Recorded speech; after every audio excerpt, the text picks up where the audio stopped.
Cordial saludo, mi nombre es Liz Estefanía Martínez Abril y a continuación voy a dar inicio a la sustentación del ensayo que escogí, que es sobre conceptos de conversión de músculos en carne y listado de cortes en carne bovina correspondiente a la unidad 3.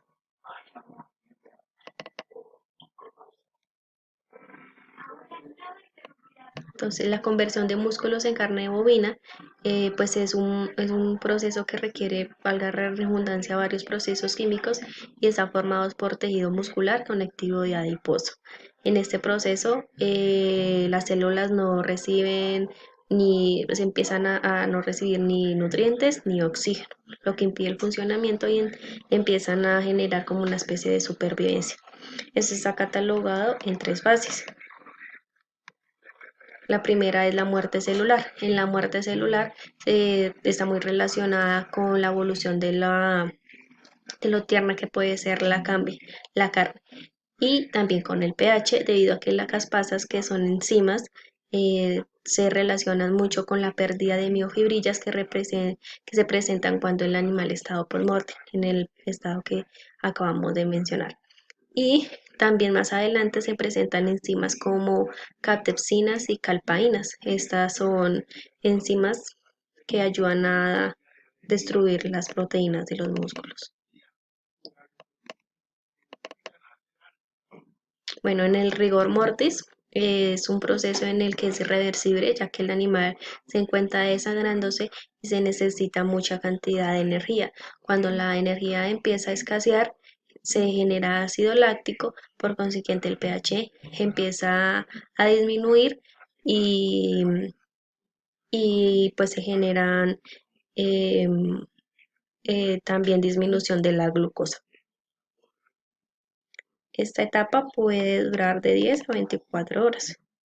En cuanto a la maduración, este proceso se debe manejar en almacenamiento al vacío y en temperaturas menores a 4 grados centígrados.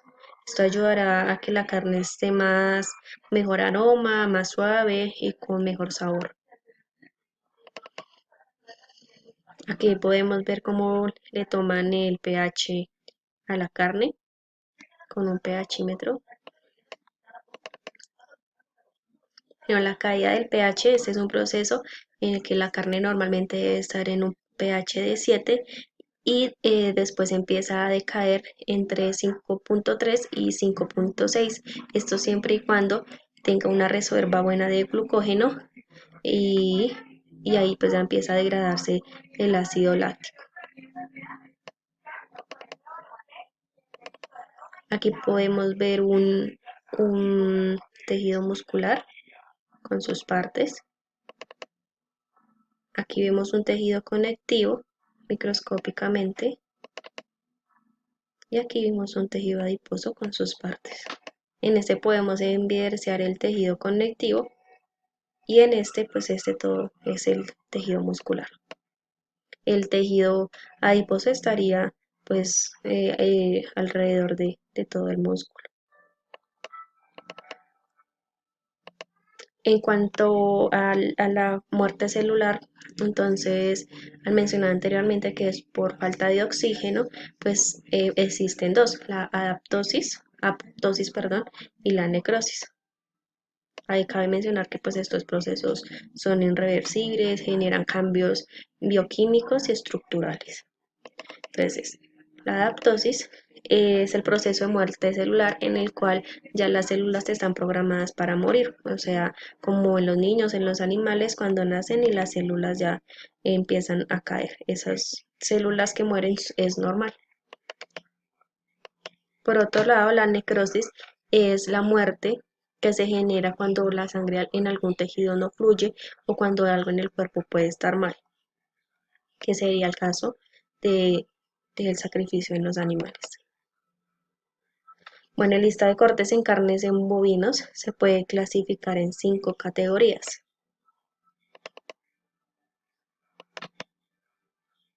Para no ser tan extensa, daré pues un breve ejemplo. Entonces, aquí podríamos decir que estas carnes se pueden clasificar en 3 cortes. Digamos, el solomillo se pueden clasificar tres subpartes, que serían la cabeza, el centro y la punta. Aquí podemos ver cómo se ve el solomillo.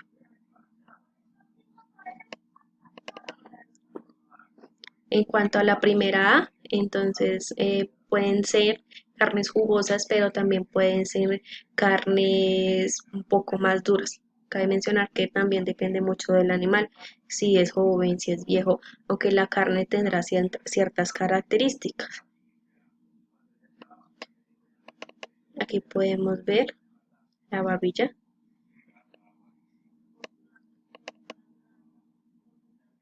En cuanto a la primera B, eh, la espaldilla pueden ser carnes poco atractivas, pero muy jugosas y con bastante grasa. Hay gente pues que le llama mucho la atención una carne pues grasosa, ya que puede tener mejor sabor. Aquí vemos un ejemplo de la aguja. Esta carne pues no es tan grasosa, pero sí muy con muchos ligamentos, podría decir que tendones. En cuanto a la segunda, tienden a ser carnes con un poco más magras y más gelatinosas, como lo evidenciamos acá. Este es el morcillo. Igual acá las carnes tienden a ser más grasosas y gelatinosas,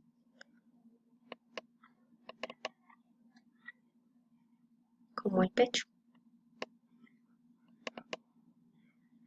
Concluyendo, pues la carne tiene, el animal cuando muere tiene un proceso de postmortem de tres fases.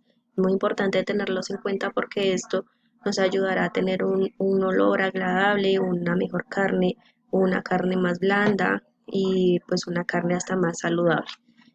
Y en cuanto a las carnes, podríamos decir que anatómicamente pueden cambiar la textura, lo blandas que puede ser. Y hay que tener en cuenta que hay carnes que son mejores en animales jóvenes que en animales viejos. Entonces, siempre como zootecnistas tener en cuenta que al sacrificar un animal, pues aprovechar lo que nos pueda ofrecer al máximo, así nos podríamos asegurar que el proceso se realice correctamente. Eso es todo, muchas gracias.